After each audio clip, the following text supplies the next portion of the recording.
పిరికివాడు కూడా కాడు, వాడేదో మిస్టరీగా జరిగింది. ఉన్నత చదువులు, ఉద్యోగాల కోసం విదేశాలకు వెళ్తున్న తెలుగు యువత వివిధ కారణాలతో ప్రాణాలు కోల్పోతున్న ఘటనలు ఇటీవల పెరుగుతున్నాయి. విదేశాలకు వెళ్లిన తమ బిడ్డలు ఉన్నత స్థానాలకు ఎదుగుతారని కన్నవారు ఆశలు పెట్టుకుంటూ ఉంటే కొందరు విగతజీవులుగా మారుతున్నారు.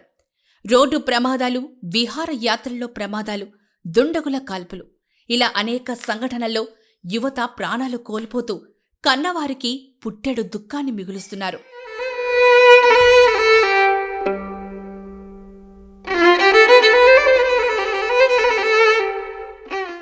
తాజాగా తెలంగాణలోని హనుమకొండ జిల్లా కమలాపూర్ మండలం మాదన్నపేట గ్రామానికి చెందిన బండి వంశీకృష్ణ అనే యువకుడు అమెరికాలో అనుమానాస్పద స్థితిలో ప్రాణాలు కోల్పోయాడు.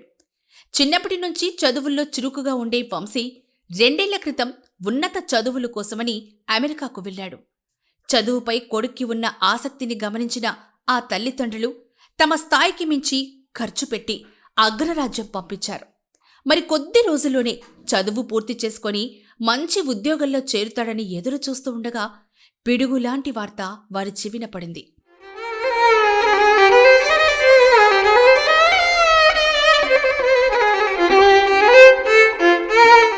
అమెరికాలో వంశీకృష్ణ అనుమానాస్పద స్థితిలో చనిపోయాడని అక్కడి అధికారులు మాదన్నపేటలోని కుటుంబ సభ్యులకు సమాచారమిచ్చారు.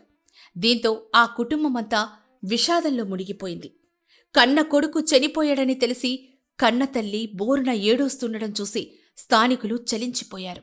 తన కొడుకు మరణంపై తమకు అనుమానాలున్నాయని, దీనిపై అమెరికా అధికారులు దర్యాప్తు చేసి నిజం నిగ్గు తేల్చాలని వంశీకృష్ణ తండ్రి డిమాండ్ చేస్తున్నారు. వంశీకృష్ణ అనే అబ్బాయి ఉన్నత చదువులకై అమెరికా పోవడం జరిగింది. అతను అనుమానాస్పదిగా మరణించిన వార్త మాకు తెలియడం జరిగింది. కావున రాష్ట్ర ప్రభుత్వాలు, కేంద్ర ప్రభుత్వాలు దీనిపై స్పందించి దీని సమగ్ర విచారణ జరిపించగలరని కోరుకుంటూ మా అబ్బాయిని మాకు అందించాలని వేడుకుంటున్నాం. చెందిన బండి వంశీ ఉన్నత చదువుల కోసం అమెరికా వెళ్ళడం జరిగింది.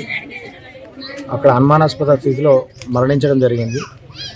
దీనిపైన పూర్తిస్థాయి కేంద్ర రాష్ట్ర ప్రభుత్వాలు పూర్తిస్థాయి విచారణ జరిపి ఆ యొక్క కుటుంబాన్ని అన్ని విధాలు ఆదుకోవాలని, మరియు ఆ యొక్క మృతదేహాన్ని కూడా ఆ యొక్క కుటుంబ సభ్యులకు వీలైనంత త్వరలో అందించాలని చెప్పేసి కేంద్ర రాష్ట్ర ప్రభుత్వాలను కోరుతున్నాం. నేను బండ రఘుపతి, మాదనపేట గ్రామం మాది.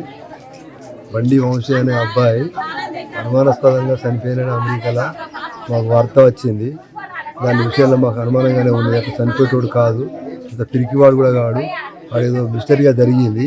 దానివల్ల మాకు ఆ రాష్ట్ర రాజకీయ నాయకులు కానీ, ఎవరు కానీ, పెద్దలు కానీ, మినిస్టర్లు కానీ మాకు సహాయం చేసి అది తెలుసుకోగలరని మేము వాళ్ళకు నమస్కరించి చెప్తున్నాం.